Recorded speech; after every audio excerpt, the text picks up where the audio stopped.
Bem, nós estamos reunidos aí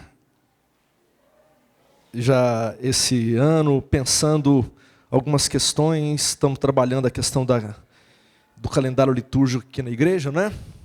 E hoje, segundo o calendário litúrgico, nós estamos no sexto domingo após a Epifania, que é a manifestação de Deus que foi, vamos dizer, traduzida através daquele encontro dos reis magos com o menino Jesus lá naquele estábulo, naquele lugar, né, onde os animais eram criados, naquela manjedoura.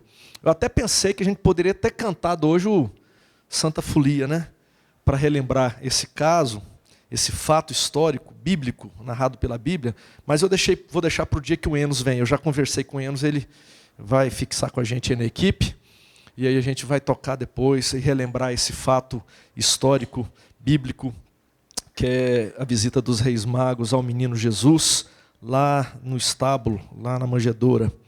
Então hoje a gente vai falar mais um pouquinho sobre essa questão das diversas formas como Jesus se manifestou entre o seu povo. Nós já vimos Jesus, o Cordeiro de Deus, já vimos Jesus como luz, vimos o sal da terra e a luz do mundo. Semana passada a gente viu o que significa a Epifania hoje, com o pastor Oswaldo Reis, e hoje nós vamos ver Jesus agora como vida. Jesus é vida, Deus é vida, e por isso nós vamos abrir a palavra de Deus em Deuteronômio capítulo 30, e vamos ler os versos 15 a 20 da palavra de Deus. Deuteronômio 30, de 15 a 20. Peço perdão, eu não preparei o PowerPoint para hoje.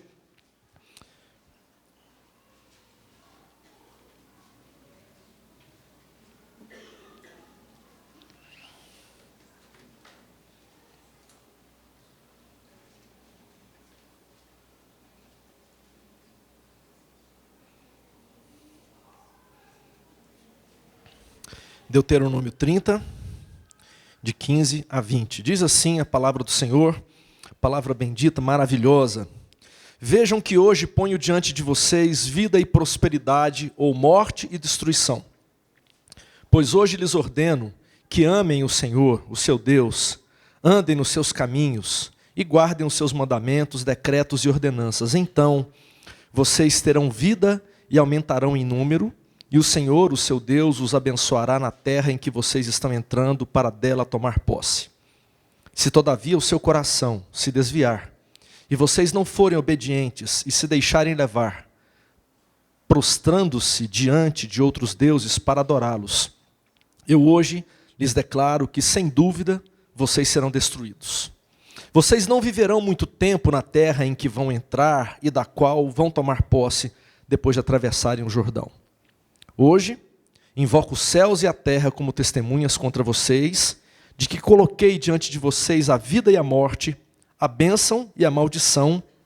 Agora escolham a vida, para que vocês e seus filhos vivam, e para que vocês amem o Senhor, o seu Deus, ouçam a sua voz e se apeguem firmemente a Ele, pois o Senhor é a sua vida, e Ele lhes dará muitos anos na terra que jurou dar aos seus antepassados, Abraão, Isaque e Jacó. Até o verso 20. Que Deus nos abençoe. Bem, nós estamos aqui diante de um texto bíblico maravilhoso, um momento bastante emocionante na palavra de Deus. Quem tem lido a Bíblia assim, de capa a capa, quando chega nesse momento aqui, é o momento em que o povo de Israel, depois de atravessar o deserto por 40 anos, caminhada, imagine só isso, agora eles estão prestes a atravessar o Jordão e entrar na terra prometida.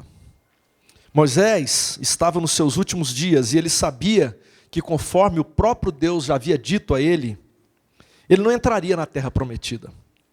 Josué, então, seria o líder do povo dali em diante. Assim que eles atravessassem o Jordão, não significaria que dali para frente seria vida de tranquilidade, flores, né, sombra e água fresca, não. Depois do Jordão, ainda existiriam algumas batalhas pela frente. Lutas por aquilo que Deus já havia prometido e aquilo que Deus disse que entregaria a eles. Bem, isso serve para a gente dá para a gente entender algumas coisas para a nossa vida cristã. As promessas do Senhor já foram conquistadas, certo? Mas para chegar lá, a gente vai ter que enfrentar a luta ainda. Para chegar lá, nós precisaremos confiar no Senhor. Para chegar lá, a gente ainda vai ter que vencer cada obstáculo, que não é outra coisa senão provas da nossa confiança em Deus e na sua palavra. As promessas do Senhor serão cumpridas, isso é certo. Portanto, se você está aqui hoje à noite um tanto desanimado, um tanto combalido, fica desanimado não. As lutas que você está enfrentando fazem parte da sua caminhada. Embora você já não precise conquistar mais nada, porque tudo já foi conquistado, você terá algumas batalhas pela frente ainda. Deus prometeu, Deus cumprirá, amém? Amém? Você tem certeza disso? Talvez você ainda esteja no deserto, na sequidão. Ande então, se você está no deserto, seguindo os sinais de Deus, pela fé. Não desanime, nem busque outras opções, como fez Israel em alguns momentos da sua caminhada. Deus providenciou meios para que Israel atravessasse o deserto, e o Senhor nos tem dado meios para atravessarmos os desertos pelos quais temos passado. Por exemplo, Israel, durante o dia, contava com a sombra de Deus, a nuvem que fazia sombra sobre eles e dirigia eles. E durante a noite, contava com a coluna de fogo para guiá-los durante a noite. Deus mesmo, durante o deserto, proveu meios para que Israel tivesse alimento. Deus proveu maná, pão que caía do céu, que coisa interessante, enviava codornizes. Deus mesmo prometeu a Israel que no deserto, as suas roupas e as suas sandálias não se desgastariam, e isso não aconteceu exatamente. A palavra de Deus diz que isso se cumpriu. As roupas e as sandálias não se desgastaram. Eu imagino que as mulheres ficaram muito chateadas porque elas queriam comprar sandálias novas. Mulher gosta de sapato que vocês não sabem o tanto. Aliás, vocês sabem o tanto. Né? Só vir aqui no bazar de final de ano, você vai ver o tanto de sapato feminino que aparece aqui, que foi tomado de... Pois é, mas Deus falou, não precisa nem de sapato novo, de sandália nova. Eu vou providenciar tudo para vocês. Então, gente, caminhar no deserto não é fácil, mas Deus caminha com o seu povo no deserto. Talvez você esteja percebendo isso. E se talvez não esteja percebendo, perceba, porque os sinais de Deus estão aí. E agora, para aqueles que já avistavam a terra prometida, do outro lado do Jordão, você acha que acabou? Está tudo certo agora para frente? Beleza, relax, sem problemas? Não, ainda existem batalhas pela frente. Jericó, Ai e tantas outras. Mas para chegar lá, você tem que confiar no Senhor. Algumas provas essenciais para a sua fé e para a sua caminhada ainda você terá que passar. Mas não desanime. Lembre-se das promessas do Senhor, porque Deus não é homem para mentir, e um pouco mais e chegaremos na terra prometida. Aleluia. Um pouco mais. Desanima não. Siga adiante. Então é isso que está acontecendo com Israel. O povo estava ali reunido para ouvir as orientações de Moisés. Moisés está ensinando, Moisés está divertindo o povo sobre como eles deveriam entrar no espaço que Deus já havia preparado desde os seus antepassados. E Deus diz, Moisés está dizendo um pouco mais e vocês chegarão ao destino almejado. O povo peregrino agora teria uma terra, tenta imaginar comigo, eles teriam uma terra para plantar, uma terra para colher, um espaço para criar os seus animais, para construir suas casas, para se estabelecerem. Tenta imaginar o que significa viver 40 anos como peregrino no deserto. Morar em barraca. Não se estabelecer. Não ter onde se fixar. A vida é uma caminhada. Praticamente toda aquela população que agora já avistava a terra prometida além do Jordão, ela não sabia o que era viver numa casa, ela não sabia o que é ter um chão para plantar, ela não sabia o que era se estabelecer. A grande maioria daquele povo havia nascido no deserto. Eu não sei quantos se lembram, mas uma geração havia ficado no deserto, havia morrido no deserto. Uma nova geração agora entraria na terra prometida. A exceção eram 2 pessoas, Calebe e Josué. Todos os demais experimentariam agora uma nova realidade que eles desconheciam completamente. O que é viver ter um chão, ter um espaço para si. E Moisés está trazendo essas orientações porque esse povo poderia facilmente se encantar com isso. Certamente, o fato deles agora terem se estabelecido, isso tudo poderia encher os olhos do povo e fazer com que eles se esquecessem de Deus. Guarda no seu coração a seguinte verdade: a estabilidade pode ser uma das piores inimigas para o povo do Senhor. A estabilidade financeira, a estabilidade emocional, qualquer tipo de estabilidade pode ser um grande perigo para quem anda com Deus, quando faz da sua estabilidade ou daquilo que conquistou o seu Deus a sua força. Não é raro gente que depois que está bem empregado, bem casado, bem estabelecido, esquece as coisas de Deus, esquece a igreja, esquece a palavra, esquece de viver segundo as orientações de Deus, porque a estabilidade lhes basta, porque nós achamos muitas vezes que conquistamos tudo isso com o nosso braço, e assim a gente acaba se esquecendo de que foi Deus quem nos deu todas as coisas, e nós passamos facilmente de um coração grato para um coração assoberbado, muito facilmente quando a gente vive debaixo de uma estabilidade financeira, estabilidade social. A gente acha até que não precisa mais de Deus. Ele agora é que precisa de mim. Por isso é que Moisés está ali, conversando com o povo e advertindo. Vocês vão entrar na terra. E essa terra agora vocês terão espaço. Vocês terão a estabilidade almejada, a tranquilidade almejada. Vocês terão agora um lugar para plantar, uma casa, um lugar para vocês construírem a casa de vocês, um lugar para criarem os seus filhos. Tomem cuidado. Advirto vocês. Não se esqueçam de Deus. E nós vemos aqui agora que tem alguns ensinamentos que Deus dá a Israel por meio de Moisés e que valem para nós nos dias de hoje. E eu gostaria de ver com você 3 ensinamentos como um sermão bem presbiteriano. Todo sermão presbiteriano que se preze tem 3 pontos, né? Primeiro deles, versículos 15 e 16. A palavra de Deus nos ensina que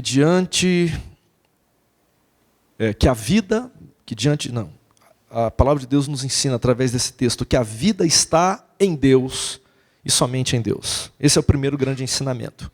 Versículo 15. Vejam que hoje põe diante de vocês a vida e a prosperidade ou morte e destruição. Pois hoje lhes ordeno que amem o Senhor, o seu Deus, andem nos seus caminhos e guardem os seus mandamentos, decretos e ordenanças. Então vocês terão vida e aumentarão em número, e o Senhor, o seu Deus, os abençoará na terra em que vocês estão entrando para dela tomar posse. Deus coloca diante do povo de Israel 2 caminhos. Existem 2 caminhos a seguir. Um deles, uma opção seria a vida e a prosperidade, e a outra seria, a outra opção, morte e destruição. Escolham qual caminho vocês vão traçar. A vida e a prosperidade, o texto bíblico coloca para a gente, que seria a consequência natural de quem vivesse debaixo do governo e do amor de Deus. Quem considerasse a palavra do Senhor.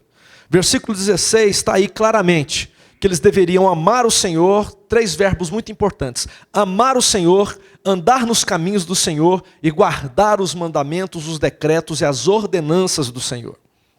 O primeiro verbo aqui fala do mandamento que é o mandamento do amor. Amar a Deus como primeiro da nossa vida, o nosso maior amor.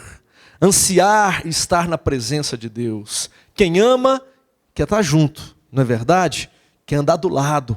Quer sentir o roçar da pele, quer ver o sorriso, quer sentir o afago, quer sentir o cheiro, quer estar junto. Quem ama, quer estar ao lado. Quem ama a Deus, quer estar ao lado de Deus, quer ouvir a voz de Deus, quer sentir a presença de Deus. Esse é o mandamento do amor. Primeira questão, ame o Senhor de todo o seu coração. Mas não basta dizer que a gente ama a Deus se a gente não considera os caminhos de Deus, não é verdade? Tem muita gente que diz, eu amo a Deus demais, eu creio no Senhor, amo a Deus, olha, eu amo muito a Deus, mas os meus caminhos são os meus caminhos. Né? E aí A gente não pode dizer que ama a Deus se os nossos caminhos não são os caminhos do Senhor. Os caminhos de Deus são os caminhos que Deus preparou para que a gente andasse nele. Perceber o amor de Deus por nós é até fácil de ser percebido quando nós olhamos para a vida e percebermos que acordamos hoje pela manhã, tivemos algo para comer, vivemos o dia, estamos aqui com a saúde que temos, talvez um pouco debilitada ou completamente bem, sãos, e podemos perceber que a graça de Deus tem nos sustentado. Os caminhos de Deus, perceber o amor de Deus por nós é fácil, mas como é que a gente tem respondido a esse grande amor de Deus? Nós estamos caminhando nos caminhos que Ele preparou para que a gente andasse? E o terceiro verbo que aparece aqui, além de amar e andar, é guardar. O terceiro verbo é guardar a sua palavra. Sobre isso, é importante a gente voltar alguns versículos antes do versículo 15, o primeiro versículo que lemos. Seria bom a gente ler verso 11 ao verso 14. Olha o que diz a palavra de Deus. O que hoje lhes estou ordenando não é difícil fazer, nem está além do seu alcance. Deus não está querendo complicar a vida de ninguém. Versículo 12. Não está lá em cima no céu, de modo que vocês tenham que perguntar: quem subirá ao céu para trazê-lo e proclamá-lo a nós de que lhe obedeçamos? Nem está além do mar, de modo que vocês tenham que perguntar: quem atravessará o mar para trazê-lo e voltando proclamá-lo a nós a fim de que lhe obedeçamos? Nada disso. A palavra está bem próxima de vocês. Está em sua boca e em seu coração. Por isso vocês poderão obedecer-lhe. A palavra está muito próxima. Você não precisa fazer nada para ter a palavra de Deus. Ela está ao nosso alcance.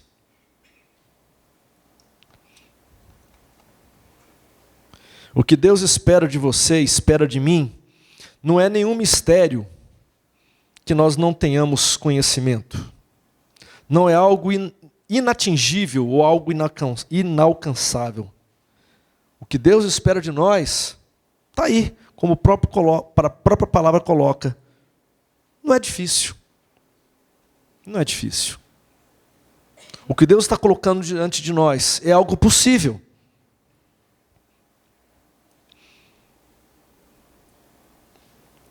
Deus está colocando diante de nós a cada dia a sua palavra em nossos lábios. A gente fala sobre isso. A gente pode conversar sobre a palavra de Deus, estamos fazendo isso aqui nesse momento. Deus tem colocado diante de nós a sua palavra em nossos corações. Deus tem falado com a gente, e são muitas e muitas vezes que nós temos sentido essa palavra queimar dentro de nós. Um sentimento de que a palavra vem e a palavra mexe com a gente. Ou seja, a palavra não está longe, não está distante, a palavra está entre nós. O que nos falta, queridos, é obedecer essa palavra, porque a palavra está bem próxima. Você não precisará escalar montanhas rochosas para ter acesso à vontade de Deus. Você não precisará viajar longas distâncias para ouvir porções da palavra de Deus, porque ela está próxima, ela está entre nós, nós temos falado sobre ela, temos percebido a palavra, temos sentido a palavra em nosso meio, então pratiquemos a palavra. Simples. Pratiquemos a palavra, vivamos a palavra. O texto bíblico diz que para guardarmos os mandamentos, as ordenanças e os decretos do Senhor, esse deve ser o que devemos fazer na nossa vida. Certamente aqui é uma forma de se referir a toda a palavra, mandamentos, decretos e ordenanças. Martin Lloyd Jones escreveu um livro, que eu estava dando uma olhada nele essa semana, e Martin Lloyd Jones, tratando sobre o quão devemos amar a palavra, ele fez uma analogia com um veículo, com um carro. E ele lembrou que um simples e pequeno parafuso pode impedir um carro de se locomover, ou quem sabe, esse pequeno parafuso pode ser o motivo e a causa de uma pane ou de um acidente. Viajei agora com minha família e lá no meio do caminho, pneu furou. Não deu para seguir viagem com o pneu furado, certo? Tive que parar e trocar o pneu. Mas às vezes não é um pneu, às vezes é um parafuso pequeno, é uma pequena chavezinha lá no veículo, que é o motivo e a razão de fazer todo aquele trambolho todo parar. Da mesma maneira, Martyn Lloyd-Jones nos lembra que Deus nos adverte: considere toda a palavra, não negocie as verdades divinas, por menores que possam parecer, pelo menor parafuso que ela possa se igualar. Ela é imprescindível para que a nossa vida cristã siga firme, vigorosa diante de Deus. Quando desconsideramos a palavra do Senhor, nós começamos a sofrer as consequências da falta da palavra em nossa vida. Amar a Deus, andar nos caminhos de Deus, guardar a palavra de Deus. 3 fatores importantíssimos a serem observados para quem quer vida e prosperidade, é o que diz a palavra de Deus. Em oposição, o texto bíblico fala que morte e destruição seria a consequência natural de quem se desviasse do Senhor, de quem desobedecesse a palavra do Senhor e se deixasse levar, prostrando-se diante dos outros dos deuses. E olha que a nossa vida pós-moderna, ela está repleta de outros deuses, de falsos deuses. Era um grande risco para Israel. Israel estava entrando em terras que eram dominadas por outros povos. Povos que tinham outras crenças, povos que tinham outros deuses, povos que tinham outros valores. E no confronto com outros governos espirituais, alguns daqueles homens e mulheres poderiam se deixar levar pelo canto da sereia de outras propostas.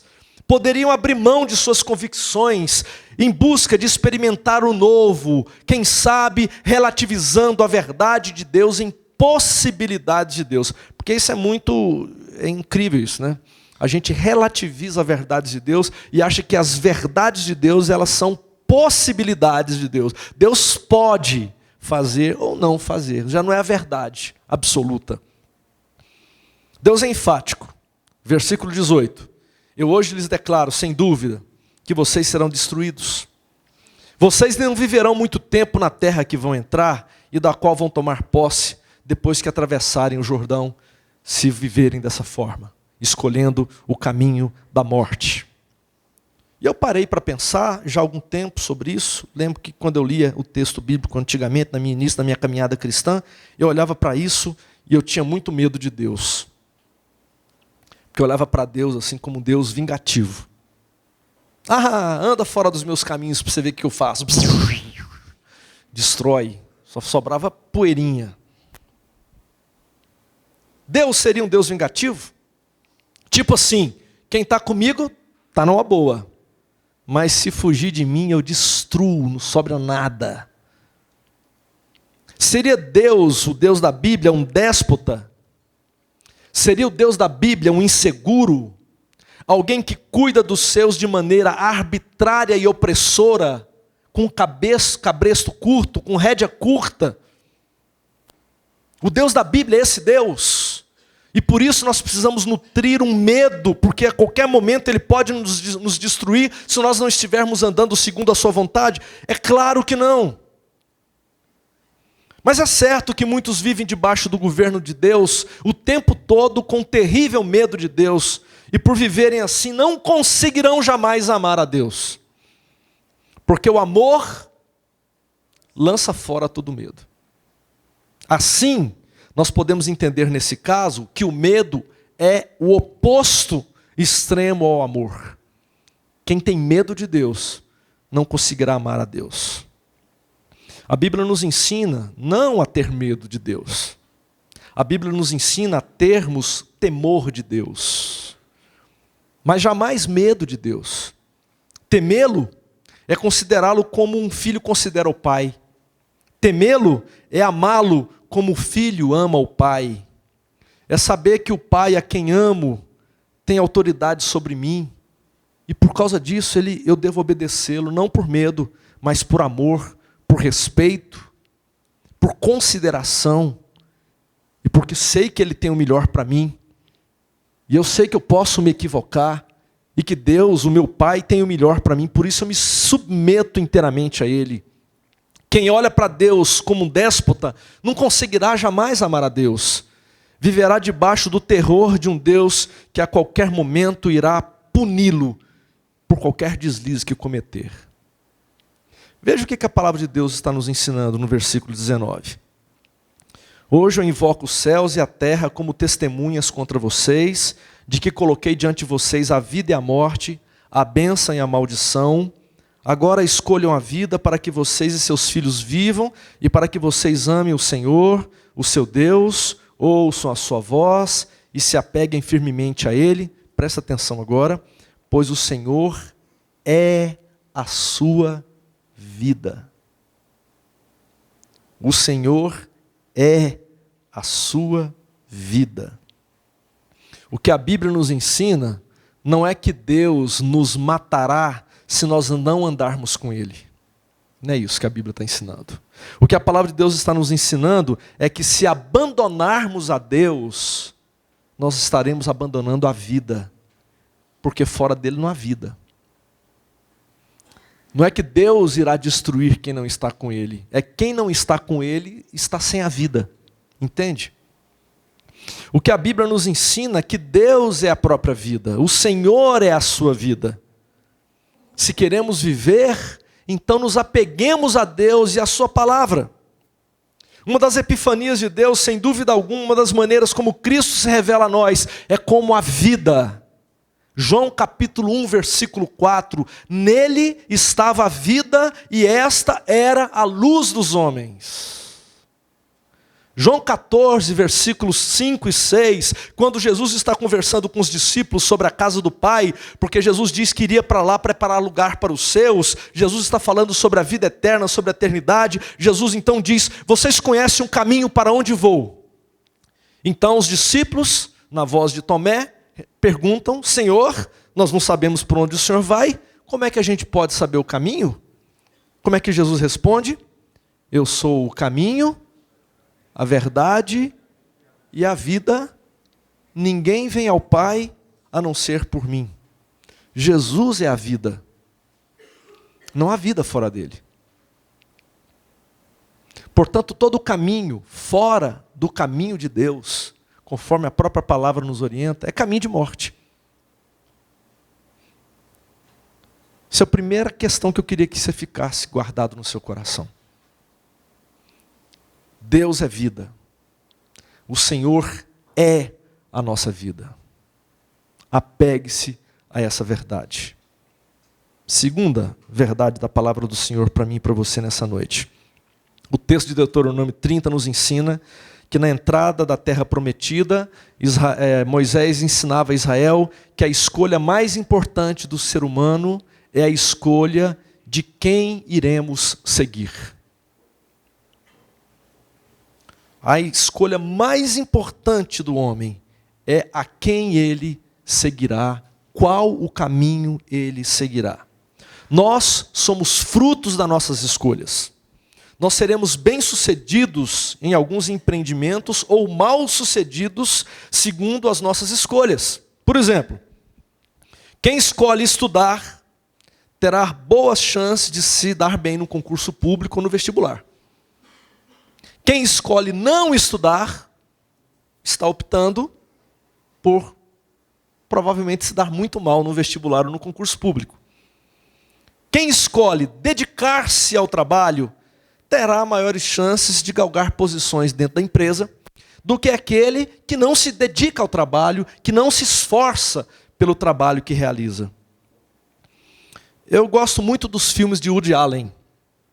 Um dos filmes de Woody Allen que eu assisti várias vezes, porque inclusive eu tive o primeiro contato com esse filme, foi na faculdade, era o filme dele chamado Crimes e Pecados.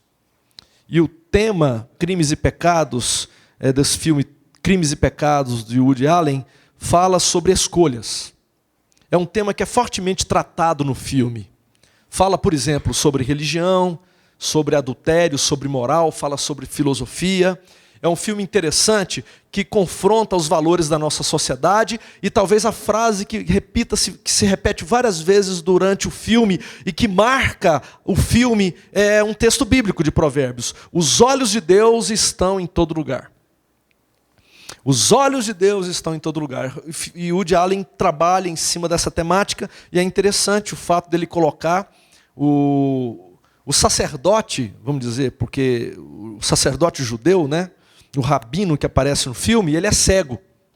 Engraçado, o Woody Allen faz esses jogos, né? Os olhos de Deus estão em todo lugar, mas o seu representante, que seria o rabino no filme, é cego. Né? Então é essa ideia. E o filme todo o tempo confronta a gente com a realidade das nossas escolhas. Quais são as nossas escolhas? Gente, nós precisamos fazer escolhas o tempo todo. E eu vou dizer para vocês que uma das maiores agonias para mim hoje é fazer compra em supermercado. Porque cada dia surgem mais opções de um mesmo produto. E eu preciso ali escolher qual levar. Há um tempo atrás, eu lembro que a gente estava fazendo uma viagem com o Expresso Luz, não com o Expresso Luz, mas com a banda que me acompanhava, a gente estava tocando lá nos Estados Unidos. E o pessoal falou assim, Carlinhos, vai lá no supermercado ali da esquina e compra um leite para a gente. Eu fui comprar leite. Na hora que eu cheguei nos Estados Unidos, lá naquele supermercado, lá na esquina, lá em Orlando, na hora que eu cheguei no lugar onde tinha leite, gente, era tanta opção de leite que eu não sabia que leite era leite com ferro, leite com vitamina C, leite com tudo quanto é tipo de leite que você poderia imaginar, menos leite. Eu não achei leite. Tinha tudo quanto é tipo de leite e eu fiquei sem saber, diante daquela imensidão de opções, o que eu devo escolher. A nossa vida está se tornando assim. A cada dia aparecem mais opções diante de nós, nas diversas esferas da vida. O que devemos escolher? No entanto, o texto bíblico coloca claramente que as nossas escolhas, elas são extremamente importantes e existe uma escolha que predomina sobre todas as demais escolhas. E dessa escolha desembocará todas as demais escolhas. Eu escolho seguir com Deus ou escolho seguir o caminho sem Deus. Essa escolha ninguém fugirá dela. O texto bíblico coloca de um lado a vida e a prosperidade como resultados de quem anda com Deus. Do outro lado, o texto bíblico coloca a morte e a destruição. Não há meio termo. Semana passada, exatamente no domingo, eu estava participando de um culto lá em Vila Velha e o pastor que pregava de maneira muito descontraída, muito engraçada, bem-humorada, ele dizia em determinado momento da sua mensagem, o livre-arbítrio não é uma prova discursiva ou uma questão de múltiplas escolhas. Não. O livre-arbítrio é uma questão de duas escolhas. Ou você marca A ou B. É com Deus ou sem Deus. Se achamos que podemos caminhar em dois caminhos, Martin Lloyd Jones nos lembra que ninguém tem pernas tão compridas que possa andar em dois caminhos. Podemos até andar nos caminhos que não são de Deus como se fossem. E aí nós estamos enganando a nós mesmos e enganando aos outros, mas isso não passaria de engano. E Deus não se engana. A Deus não se engana.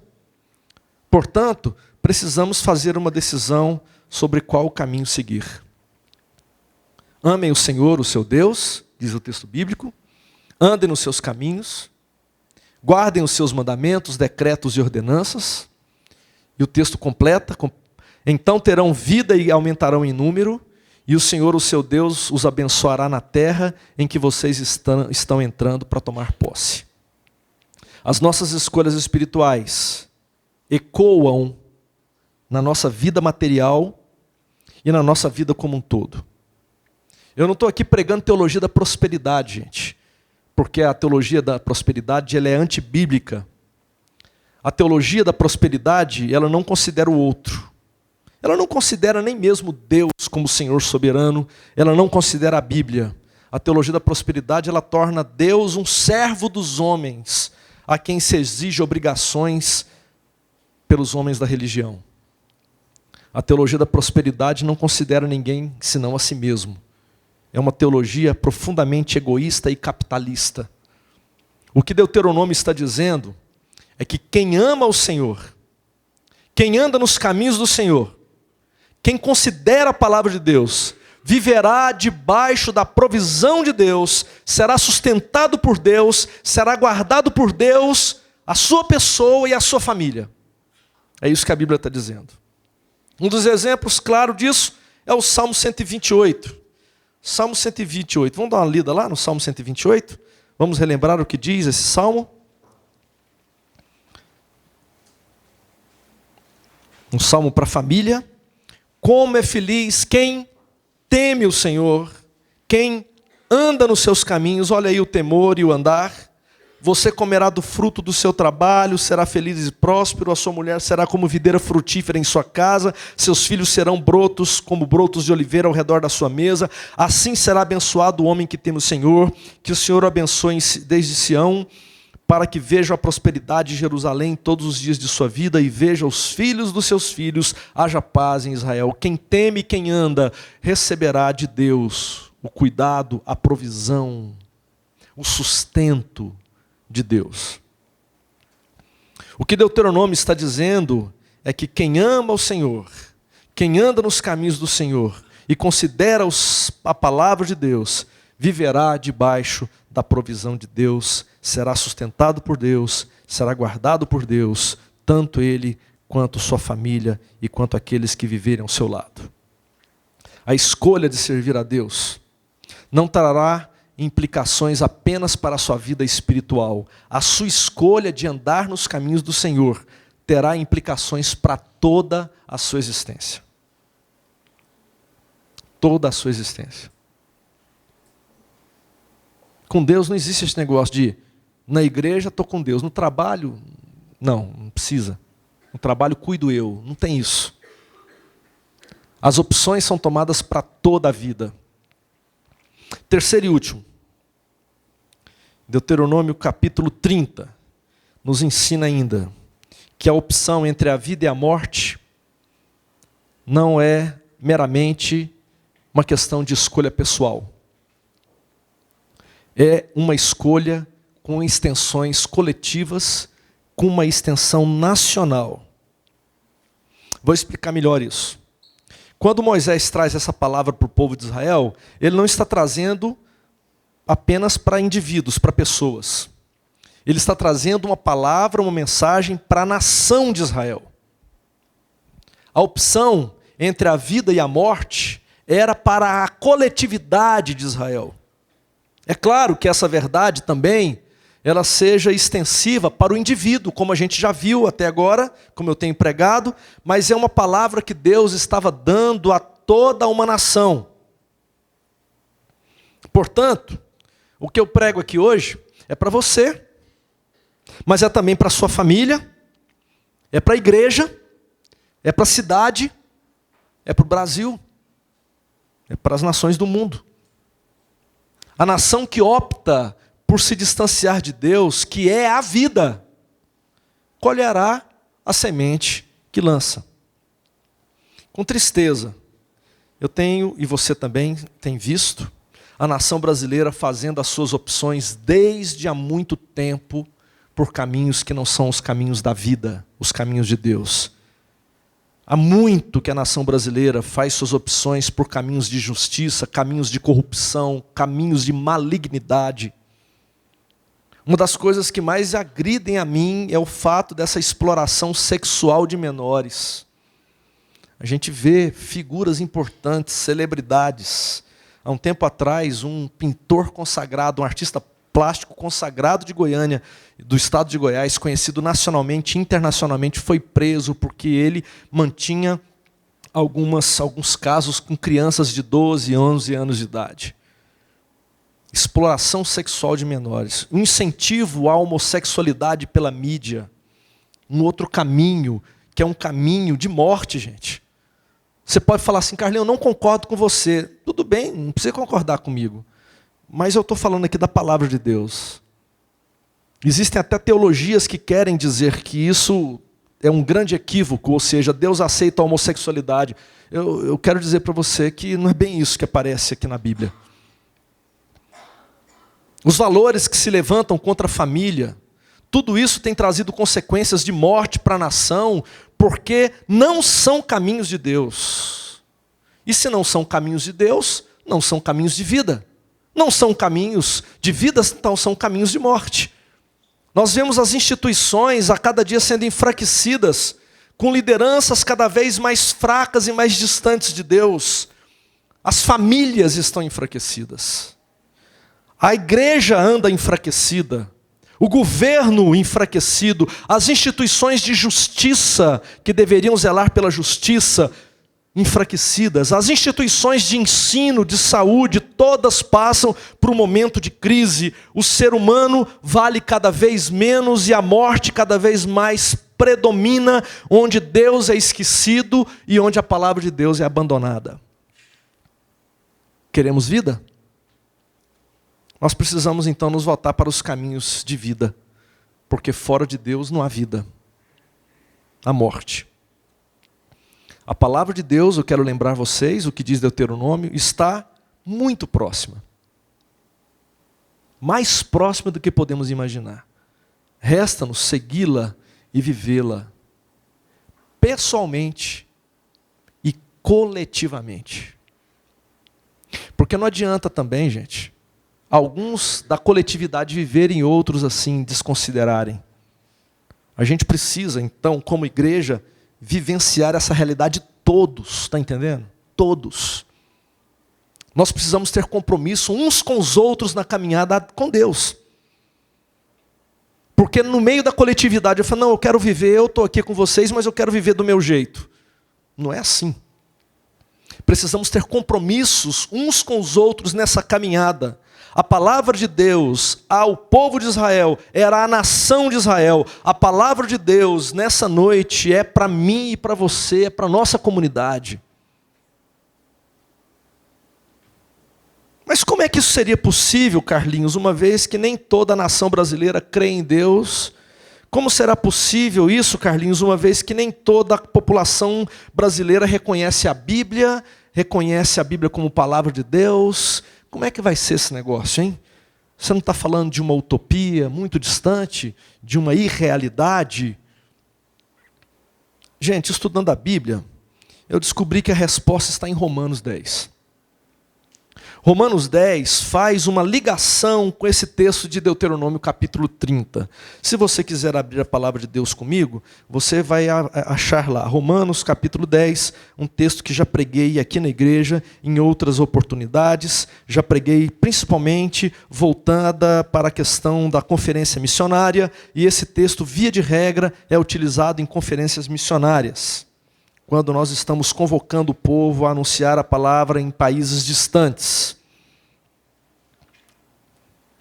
Versículo 8.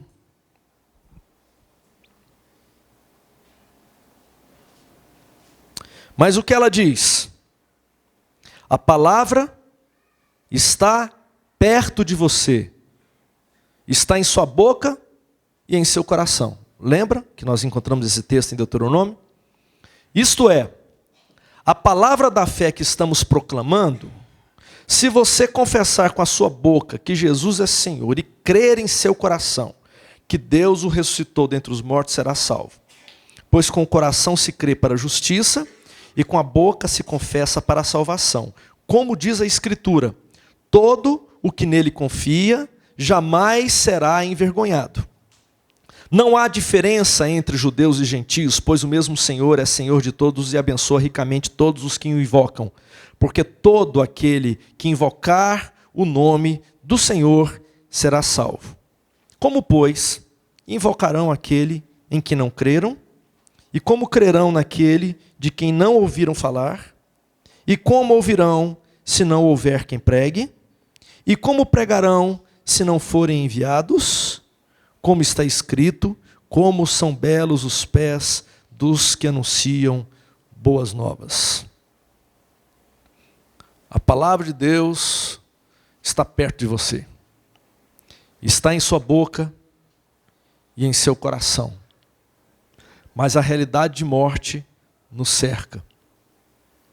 O Deus da vida, portanto, deverá ser anunciado nos contextos de morte que nos cercam. A realidade de morte será transformada quando a vida jorrar por meio de um povo, dentre o povo, que crê em Deus, na sua palavra, vive e proclama essa palavra. Eu tenho visto, e você certamente tem visto também, eu fico preocupado e triste em ver a violência tomar conta das nossas cidades. Nós temos visto as manifestações surgindo por todo o país, nas praças, nas prisões, várias dessas manifestações extremamente justas contra as injustiças da nação. O povo já não suporta mais, mas a gente vê que no meio das manifestações, proclamando pela injustiça, também há muita injustiça, há muito cheiro de morte. Eu tenho receio do que nós viveremos no Brasil nos próximos dias, quando se aproxima a Copa do Mundo e as atenções de todas as nações do mundo estarão voltadas para o Brasil. Eu ando preocupado com tudo isso. Porque a vida vale muito pouco. E quando a vida vale muito pouco, quando a morte predomina, esse é um dos sintomas claros de que nós precisamos voltar para os caminhos de Deus, que é vida. E para isso, a igreja terá que se mobilizar para viver, para pregar, proclamar e orar. A igreja deve anunciar ao Brasil o caminho de vida. Jesus é a vida, fora dele não há verdadeira vida. É isso que a palavra de Deus nos diz. E se eu amo o meu país, se eu amo a minha nação, se eu amo a minha cidade, eu preciso me comprometer em ser um proclamador de vida para a minha cidade. Eu quero fazer um apelo a você nessa noite. Raras vezes eu faço esse tipo de apelo aqui. Mas nessa noite eu quero fazer mais do que um convite, eu quero fazer uma convocação à igreja, para que nós estejamos orando por vida para a nossa nação. Eu quero convocar a igreja a orar, a clamar, a pedir: Senhor, tem misericórdia de nós, manifesta entre nós os sinais da tua graça, me usa para a glória do teu nome, para que eu possa ser um anunciador da vida, para que eu possa viver a vida, para que eu não possa concordar com os caminhos de morte. Porque quando nós muitas vezes entramos por opções que a gente vê normalmente por aí na sociedade, que anunciam a morte, ou proclamam, ou valorizam a morte, se desviando dos caminhos de Deus, nós estamos caminhando em caminhos que não são os caminhos que Deus anseia que nós caminhemos. Nós temos aqui toda sexta-feira, às 7 horas da manhã, uma reunião de oração. Muito fraquinha a reunião de oração. Pai, o crente não gosta de orar. É só crente pentecostal que gosta de orar. Pentecostal ora. Agora, se há um povo ruim para orar, o tal do presbiteriano. Alguns não oram nem mais antes da refeição. Não oram mais nem dia de aniversário. Está ficando ruim o trem. Quero conclamar você na sexta-feira, acordar um pouquinho mais cedo e vir aqui. Ah, Carlinhos, eu moro tão longe. Eu sei, problema não. Quero conclamar você a levantar mais cedo na sexta-feira e vir orar com a gente aqui. Vamos levantar um clamor pelo nosso país, pela nossa nação. Vamos levantar um clamor, um pedido a Deus por nossa cidade. Vamos pedir para o Senhor: Senhor, tem misericórdia, Senhor. Tem misericórdia. A morte tem se manifestado de diversas formas na cidade. A violência, desde os altos escalões do governo, até as classes mais necessitadas da nossa sociedade. E nós precisamos pedir para que Deus tenha misericórdia da nossa nação. Quero convidar você, conclamar você a estar conosco, sexta-feira, 7 horas da manhã, aqui na igreja. A gente ora junto, tomamos um café E eu tenho certeza que até às 8, máximo 8h15, você sairá daqui para suas obrigações. Se você precisar sair 15 para as 8, não tem problema, você ora com a gente. Só chegar na hora, 7 horas, chegando às 7, até 7h15, 15 para 7 já saiu daqui, numa boa, 20 para 7. Mas venha orar com a gente. 20 para as 8, né? Venha orar com a gente. Vamos clamar a Deus. Ao Deus da vida. Ao Deus que pode transformar a realidade da nossa nação. Esse é um ano muito importante. Muita coisa acontecendo aqui no Brasil. Inclusive as eleições. Quando mais uma vez, lobo vestido de cordeiro vai visitar as igrejas aí. É tempo da gente clamar a Deus. Eu sinceramente fico olhando para tudo aí, não sei nem se tem opção para a gente votar hoje. Nós precisamos clamar a Deus. Precisamos pedir para o Senhor misericórdia para nós. Vamos fazer isso agora? Vamos orar a Deus? Vamos ter um tempo de oração? Fixe essa palavra no nosso coração, na nossa mente, incomoda com o Teu Espírito Santo a gente, Senhor. Que a gente possa lembrar dela em todas as opções que estivermos fazendo diante da vida, quer seja dentro de casa, quer seja no trabalho, quer seja na escola, quer seja onde quer que seja. Nos ajuda a discernirmos o caminho de vida e o caminho de morte, para que possamos sempre optar por aquilo que o Senhor tem preparado para nós. Perdoa, porque a gente tem errado. A gente tem errado. Perdoa, porque nós como igreja, nós temos sido negligentes. Mas a gente às vezes não sabe nem como fazer. E por isso, humildemente, nós estamos aqui diante do Senhor nessa noite, pedindo nos ajuda. Se a Tua palavra ensina que tem que ser assim, assim tem que ser. E nós precisamos que o Teu Espírito nos oriente no caminhada.